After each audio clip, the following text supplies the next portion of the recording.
కూడా ఆయన చూస్తారు. అక్కడ చలపతిరావు గారు ఉండేవాళ్ళు ఒకప్పుడు. పెద్ద బాబాయ్ అందరు బాబాయ్ నంబళ్ళ కేశవరావు తదితరుల డెడ్ బాడీని తెలుగు వాళ్ళ ముగ్గురు యొక్క మృతదేహాలని కూడా ఇవాళ ఛత్తీస్గఢ్ ప్రభుత్వం ఇప్పటివరకు ఇవ్వలేదు. నారాయణపురం పోలీసులు ఇప్పటివరకు తిప్పి సాయంకాలం వరకు చివరికి మార్చురీకి తాళం పెట్టి 6:30 గంటలకు వెళ్ళిపోయారు హాస్పిటల్ వర్గాలు. ఇది అన్యాయమైంది. వాళ్ళ సోదరుడు స్వయంగా వెళ్ళాడు. హైకోర్టు ఆర్డర్ కూడా తీసుకొని వెళ్ళారు. నిన్న శనివారం హైకోర్టు ఎదురుగా వచ్చినటువంటి ఛత్తీస్గఢ్ ప్రభుత్వ ప్రతినిధి ఏ ఆంక్షలు పెట్టలేదు. వాళ్ళు రమ్మనండి బంధువుల్ని, మేము సాధారణంగా అందిస్తామని చెప్పిన వాళ్ళు ఇవాళ ఇవ్వలేదు.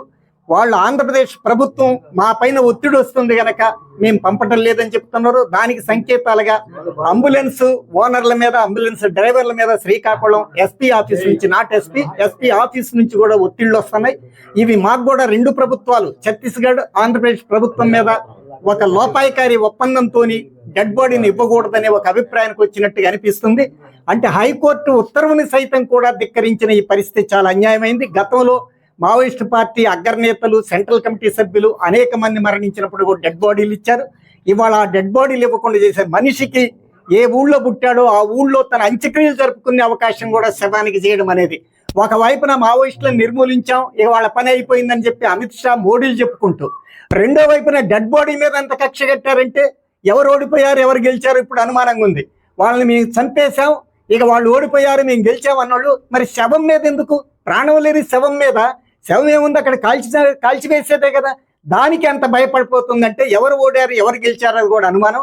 ఇప్పటికైనా మేము డిమాండ్ చేసేది ఏమిటంటే వెంటనే ఇకనైనా చంద్రబాబు నాయుడు ప్రభుత్వం అలాంటి ఆంక్షలు విధించకుండా స్వేచ్ఛాయుత వాతావరణంలో తన గ్రామంలో తన ఆత్మగౌరవంతో ఆ కుటుంబ సభ్యులు వాళ్ళ అంత్యక్రియలు జరుపుకునే అవకాశం కల్పించాలని, అదేవిధంగా హైకోర్టు కూడా తన తీర్పుని ఏదైతే ఉల్లంఘించారో వెంటనే తిరిగి సువమోటోగా తీసుకొని, లేదా పౌరకుల సంఘం వేస్తే దాన్ని వెంటనే పిటిషన్ తీసుకొని తిరిగి ఆదేశించాలని కోరుతూ, ఒకవేళ ఇప్పటికి ఇవ్వకపోతే ఈ రాష్ట్రంలో ఉన్న ప్రతిపక్షాలు అన్ని, ముఖ్యంగా వామపక్షాలన్నీ ఐక్య ఉద్యమం నడపాల్సిన అవసరం ఉందని, దానికి మా సిపిఎంఎల్ న్యూ డెమోక్రసీ పార్టీ వైపు నుంచి అన్ని పార్టీలను ఐక్యం చేయడానికి మేము ప్రయత్నం చేస్తామని మీకు విజ్ఞప్తి చేస్తున్నాం. P Prasad, CPML new democracy, Andhra Pradesh అధికార ప్రతినిధి. బాడీ ఇవ్వడానికి మొట్టమొదట మధ్యాహ్నం వరకు తిప్పి సాయంకాలం చెప్పింది ఏమిటంటే, మీరు అక్కడ లాండ్ ఆర్డర్ ఆఫీసర్ యొక్క పర్మిషన్ వాళ్ళకి అప్లై చేసి వచ్చారా అన్నారు. మేము కోటబొమ్మాళి పోలీస్ స్టేషన్లో హైకోర్టు కాపీ ఇచ్చి ఎక్నాలెడ్జ్మెంట్ తీసుకున్న కాపీని చూపెట్టాక మళ్ళీ 1/4 గంటకి పక్కకి వెళ్ళొచ్చి, ఆయన మీ సోదరుడని మాకు ఎలా తెలుసు అన్నారు. పేపర్లన్నీ రాసిన ఇంగ్లీష్ పేపర్లు పట్టుకెళ్ళి అవి కూడా చూపెట్టారు. పేపర్లు మాకు ముఖ్యం కాదు, మీ సోదరుడని ఆధార్ కార్డులో ఉందా, పాన్ కార్డులో, ఆధార్ కార్డు మొన్న వచ్చిందండి, 40 ఏళ్ల కింద అండర్గ్రౌండ్లోకి వెళ్ళాడు, ఇప్పుడు ఆధార్ కార్డులో వీటిలో ఎలా ఉంటాడు, అసలు ఓటక్కు కూడా రాకుండా ముందు వెళ్ళాడు, ఓటక్కు ఎలా ఉంటుందని వీళ్ళు అడిగారు. మరి మా అధికారులు ఒప్పుకోవట్లేదు, ఆధారాలు చూపెట్టాలంటున్నారు. ఇవన్నీ కూడా కుంటి సాకులని మేము అభిప్రాయపడతాం. తెలుగు రాష్ట్రాల్లో ఉన్న బాడీస్ లేదా మిగతా అన్ని కూడా ఇచ్చేసినారా ఏంటి సార్? ఆదివాసీల్ని చైతన్యపరచడానికి తెలుగు ప్రాంతం నుంచి మావోయిస్టులు వెళ్ళి చైతన్యపరచడానికి ప్రయత్నం చేశారు. ఎక్కడ వివేకానందుడు పుట్టాడు, ఎక్కడ గాంధీ పుట్టాడు, దేశమంతా తిరిగారు.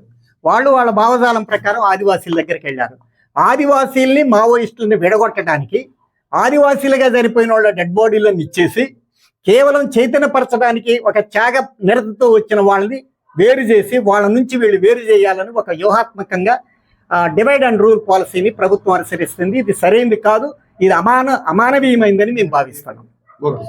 రాష్ట్ర ప్రభుత్వమే దీనిపైన వెనుక చేసే ఇబ్బంది పెట్టే పరిస్థితి లేదా కేంద్ర ప్రభుత్వం కూడా దీనిపైన అంబులెన్స్ వెహికల్ డ్రైవర్ని, అంబులెన్స్ ఓనర్ని కూడా ఇవాళ శ్రీకాకుళం ఎస్పీ ఆఫీస్ నుంచి ఒత్తిడి తెచ్చారు.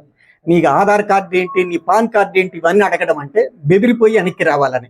వీటన్నిటి చూస్తే ఆంధ్రప్రదేశ్ ప్రభుత్వం యొక్క ప్రచ్ఛన్న హస్తం కూడా ఉంది.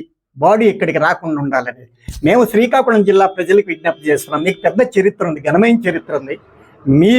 మీ జిల్లాలో ఉన్న మీ పౌరుడు ఒక విప్లవోద్యమానికి వెళ్ళాడు.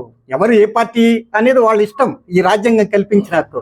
కానీ ఆ వ్యక్తి యొక్క లాంఛనంగా, ఆ వ్యక్తి యొక్క అంచెరికలు జరపకుండా చేసే ఈ విధానాన్ని పార్టీలకు అతీతంగా, అది టీడీపీయా, వైకాపా, ఏ పార్టీ అనే సంబంధం లేకుండా శ్రీకాకుళం జిల్లా ప్రజలందరూ కూడా ఒక ఆత్మగౌరవ చైతన్యంతో దీన్ని ఖండించాలని కూడా మేము విజ్ఞప్తి చేస్తాం.